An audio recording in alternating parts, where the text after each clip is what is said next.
आज आपकी मुलाकात 24 साल अब्दुर्रहमान यासीन से करवाने जा रहे हैं, जो कि एक एडवोकेट हैं। इस मुल्क के अंदर वुमेन राइट को लेकर एक बहुत बड़ा मसला है। आइन आपका कहता है every person is equal before law. इस मुल्क को जो जरूरत है वो तालीम की जरूरत है। ये मुल्क तालीम से बहुत पीछे रह चुका है। कोई भी कौम कामयाब होती है वो इल्म पर होती है, शौर पर होती है। ईच एंड एवरी राइट मैं इसके ऊपर बता रहा हूँ और भी मेरी मजीद वीडियोस भी आती रहती हैं और मजीद आएंगी भी। But with the passage of time अगर इसके ऊपर कुछ तालीमी लोग आते हैं, इसका इस्तेमाल अच्छा होता है, तो मेरे ख्याल से टिकटॉक बुरा नहीं है। इस सियासत में जो एक कह लें कि एक गरीब के लिए अलग कानून है और एक अमीर के लिए कानून अलग है। यहाँ पर आइन सिर्फ जो कह लें वो किताब ही हद तक है। मेरा जो मकसद एक ही है कि इस कौम को बताया जाए कि आपको आइन हक देता है। आइन जब आपको आर्टिकल 19 कहता है कि every person shall have a right to the freedom of speech and expression, लेकिन ये औरतों को नहीं पता होता। जब ये पता होगा ये सवाल ही पैदा नहीं होता कि आपकी परमिशन के बगैर कोई मर्द दूसरी शादी करे। खुला की बहुत सारे में वो केसेस आते हैं, हमने खुला चाहिए। कम से कम अपने जो सिविल राइट्स हैं, आपके जो फंडामेंटल है जो आपको स्टेट देती है, वो लाजमी पढ़ो।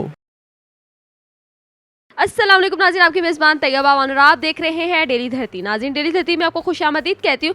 आज आपकी मुलाकात 24 साल अब्दुर्रहमान यासीन से करवाने जा रहे हैं, जो कि एक एडवोकेट हैं और टिकटॉक पे लोगों को कानून सिखाते हैं। और इनकी काफ़ी ज़्यादा वीडियोज़ हैं जो औरतों के लिए खासकर बहुत ज़्यादा फ़ायदेमंद हैं। औरतों के लिए, जो हमारी घरेलू खातून बहनें होती हैं, जो घर में बहुत ज़्यादा परेशान रहती हैं अपने शोहरों की वजह से, और काफ़ी बातें जो हमें जिस चीज़ की नॉलेज नहीं है, सारी बातें हमारे आज के प्रोग्राम का हिस्सा होंगी। आपकी मुलाकात करवाते हैं अब्दुर्रहमान यासीन से। अस्सलाम वालेकुम। वालेकुम अस्सलाम। यासीन, कैसे हैं आप? अल्लाह का करम, आप ठीक हैं? अल्हम्दुलिल्लाह। मुझे ये बताएं, हमारे व्यूअर्स को ये बताएं कि आपकी एज वाकई 24 ईयर्स है? ऑब्वियसली अभी कल ही हुई है। कल ही हुई है, चलो ये ठीक है। अच्छा, मैंने आपका टिकटॉक अकाउंट विजिट किया है, आपने उसमें काफ़ी ज़्यादा कानून की चीज़ें सिखाते हैं, तो ये कैसे सीखा और कैसे आइडिया आया? चूँकि मैं खुद एक लॉयर हूँ, मैंने कानून को बड़ी डीपली पढ़ा है। मैंने जितना भी LLB किया 5 ईयर, जस्ट मैंने इसलिए नहीं किया कि मैं एक जो है ना वो एक फ़ाइल पकड़ लूँगा, मैं कुछ छोटे मोटे केस लड़ लूँगा, टैक्सेशन कर लूँगा। मैंने लॉ को डीप पढ़ा है, मैंने कॉन्स्टिट्यूशन को पढ़ा, अपने आइन को पढ़ा है, CRPC, इन चीज़ों को हमने डीप में पढ़ा। और ऐसे बहुत सारे मसाइल हैं माशरे में जो कि हाईलाइट नहीं होते, और कुछ ऐसे तंजीमें भी हैं, कुछ ऐसे मामला भी हैं इस मुल्क के अंदर कि जो राइट को ना ऊपर नहीं आने देते। जैसे वुमेन राइट की बात करें, अब वुमेन राइट को लेकर एक बहुत बड़ा मसला है। वुमेन राइट जो है, आइन जो है, आर्टिकल आप कॉन्स्टिट्यूशन आपका जो है 1973 का, आइन आपका कहता है every person is equal before law. हर शख्स जो है पाकिस्तान की हदूद में है वो बराबर है। आइन मर्द की औरत की बात नहीं करता। आइन कहता है कि जो इस मुल्क में रहता है वो बराबर है, लिहाजा बराबरी के हकूक़ होने चाहिए। ये 70 साल इस मुल्क में गुजर गए हैं, लेकिन आप देखें कि आइन की इम्प्लीमेंटेशन नहीं है। इस मुल्क को जो ज़रूरत है वो तालीम की ज़रूरत है। ये मुल्क तालीम से बहुत पीछे रह चुका है। कोई भी कौम कामयाब होती है वो इल्म पर होती है, शौर पर होती है। तो मेरे ख्याल से यूट्यूब हो जाए, वो कोई प्लेटफॉर्म हो जाए, प्लेटफॉर्म अच्छा बुरा नहीं होता, उसको चलाने वाले लोग अच्छे हैं, लोग बुरे हैं। लिहाजा मैं आया हूँ इसके ऊपर लोगों को राइट्स दे रहा हूँ, ना कि वुमेन राइट्स को ईच एंड एवरी राइट मैं इसके ऊपर बता रहा हूँ और भी मेरी मजीद वीडियोस भी आती रहती हैं और मजीद आएंगी भी। तो मेरा जो विजन है, मेरा एम है, वो इस मुल्क को इनके इख्तियारात, इनके राइट्स, ऑब्लिगेशन के बारे में इनको आगाही देना है। अच्छा अब्दुर्रहमान, अक्सर ऐसा होता है कि टिकटॉक जो है आपकी नज़र में क्या है, नेगेटिव है या पॉजिटिव है? टिकटॉक को आप क्या समझते हैं? देखिए, अब यूट्यूब जब नई नई आई थी, उस पर मोनेटाइजेशन नहीं थी। यूट्यूब एक ख़ास स्पेसिफिक वल्गर कंटेंट के लिए यूज़ होता था। With the passage of time यहाँ पे मेकअप आर्टिस्ट, उन्होंने अपना मेकअप करना सिखाया, जो शेफ़ थे उन्होंने कुकिंग सिखाई। आज यूट्यूब एक यूनिवर्सिटी का रोल प्ले कर रही है। सेम एज इट इज़ आज अगर टिकटॉक है, इस पर लॉन्ग वीडियोज़ की ऑप्शन आ गई है, इस पर आने वाले 3 सालों में मोनेटाइजेशन ऑन होगी। But with the passage of time अगर इसके ऊपर कुछ तालीमी लोग आते हैं, इसका इस्तेमाल अच्छा होता है, तो मेरे ख्याल से टिकटॉक बुरा नहीं है।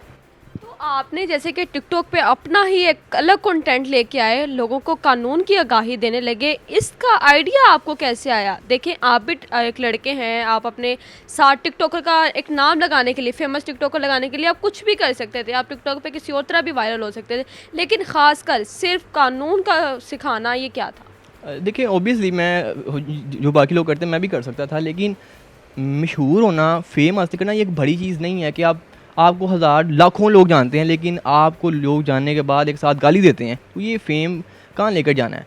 आप 10 बंदों में मशहूर हो जाएं, 5 बंदे आपकी इज़्ज़त करें, लेकिन वो जो फ़ेम है वो इज़्ज़त वाला फ़ेम हो, ये बस ये एक मेन चीज़ है। तो आप क्या करना चाहते हैं अब आगे मज़ीद लोगों के लिए? आपने LLB किया है, आप एडवोकेट हैं, जाहिर सी बात है आप हर किसी शख्स के लिए एक अच्छी राय देंगे, एक अच्छा फ़ैसला करेंगे। तो आगे क्या फ़ैसले आप करना चाहते हैं? अपने आप को किस तरह इम्प्रूव करना चाहते हैं जिससे आपको, आपकी वजह से लोगों को भी फ़ायदे हों? मैं सिर्फ़ और सिर्फ इस रियासत के मामला को चाहता हूँ कि मैं इस रियासत को आगाही मिले।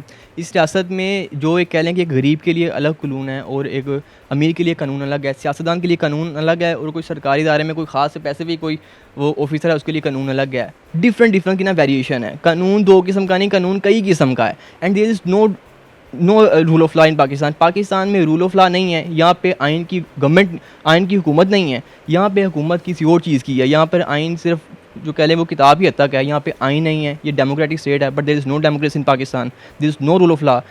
मेरा जो मकसद एक ही है कि इस कौम को बताया जाए कि आपको आइन हक देता है, आपको right to vote, right to speech. सबसे बड़ा मसला, आप एक यूट्यूबर आप इसको समझेंगे कि जो फ्रीडम ऑफ स्पीच है, आप कितना आज़ाद बोल सकते हैं। कल एक वो आई थिंक कोई यूट्यूबर है फैसल सूरी, कोई उसको भी थप्पड़ पड़े हैं किसी इदारे के ख़िलाफ़ बात करने पर। ऐसा क्यों है कि आप आज़ाद नहीं बोल। आइन जब आपको आर्टिकल 19 कहता है कि every person shall have a right to the freedom of speech and expression, then how, कौन आपको ये कह सकता है कि आप ना बोलें, ये बोलो, ये ना बोलो। हर शख्स के पास राइट है कि वो आज़ाद बोले। ये कौम को पता होना चाहिए। और आप लोग इस चीज़ के ऊपर, आपको लोग जानते हैं, आप इस चीज़ के ऊपर लोगों को आगाही दें एज वेल। मेरे साथ इनके मैं तो दे रहा हूँ, आप भी दें इसके बारे में कि लोग, आइन आपको राइट देता है, आपको प्रोटेक्शन फराहम करता है, आपके पास राइट्स हैं, आप आज़ाद बोलें। अच्छा अब्दुर्रहमान, अब हम थोड़ा सा वुमेन राइट्स के बारे में बात कर लेते हैं। जैसे कि आपकी वीडियो मैंने देखी जो वायरल हुई थी कि अक्सर औरतों के शोहर जो होते हैं, अक्सर मर्द जो होते हैं, पहली शादी के बावजूद भी दूसरी शादियां कर लेते हैं। तो इनकी सज़ा क्या है, जुर्माना क्या है, इसका पता कैसे लग सकता है? ये सब ज़रा हमारी उन ख़वातीन को बताएं जो इस चीज़ से परेशान रहती हैं। अक्सर ख़वातीन जो है शोहरों के रवैयों से पहचान लेती है कि शायद हमारे शोहर ने दूसरी शादी की होगी, वो बाहर उसका कोई अफेयर चल रहा है जिसकी वजह से वो घर या मुझे या बच्चों को टाइम नहीं दे रहा। देखिए, सबसे पहले तो ऐसे बहुत सारे ऐसे मर्द हैं जो एक बीवी होने के बावजूद दूसरी बीवी करते हैं।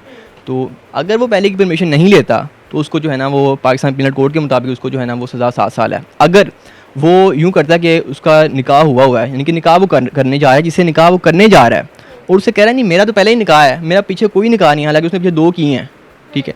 तो ऐसी सूरत में भी उसको 7 साल जो है ना वो सज़ा हो सकती है, उसको फ़ाइन भी हो सकता है, और ये दोनों भी हो सकती हैं। ये बहुत बड़ा एक मैटर है।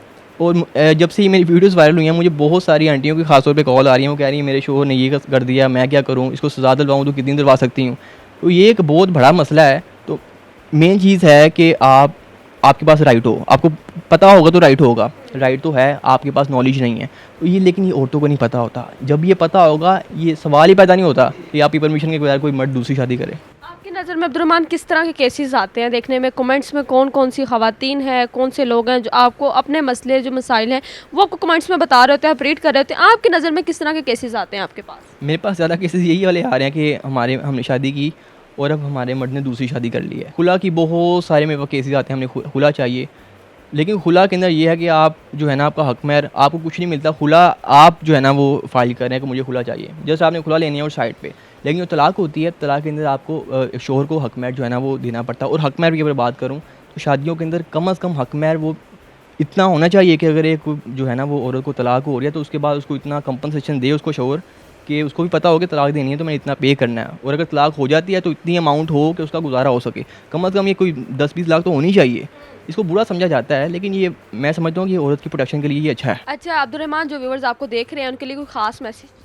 एंड पे मेरा मैसेज यही है कि लोगों की जो उम्रें गुजर जाती हैं, लोगों की 60 साल उम्र हो गई, किसी की उम्र सारी गुजर गई, लेकिन आप जिस मुल्क में रहते हैं आपको उसका आइन ही नहीं पता। आप जिस मुल्क में रहते हैं आपको उसकी बुनियादी चीज़ें नहीं पढ़ी। एक कॉन्स्टिट्यूशन है, आइन सारा ना पढ़ें, लेकिन कम अज़ कम मैं अपने नौजवानों को ये तरगीब दूंगा कि कम अज़ कम अपने जो सिविल राइट्स हैं, आपके जो फंडामेंटल है जो आपको स्टेट देती है, वो लाजमी पढ़ो। वो बहुत ज़रूरी है आपकी ज़िंदगी गुजारने के लिए, यहाँ पे सर्वाइवल के लिए। Thank you so much. तो जी नाज़रीन, मेरे साथ अब्दुर्रहमान यासीन मौजूद थे। इनकी कहानी के बारे में आपने जाना। टिकटॉक पे लोगों को जो है कानून सिखाना, काफ़ी ज़्यादा लोगों को घर बैठे कानून सिखा चुके हैं। जो ख़वातीन हमारी घरेलू बहनें घर में बैठी परेशान होती हैं, खासकर अपने शोहरों की वजह से, उन सब के भी मसला मसलों का हाल अब निकल आया। अगर इसी के साथ आपको मेरा आज का प्रोग्राम अच्छा लगे कमेंट सेक्शन में ज़रूर बताइएगा। अपनी मेज़बान तैयबा मान को दें इजाज़त। अल्लाह हाफिज़।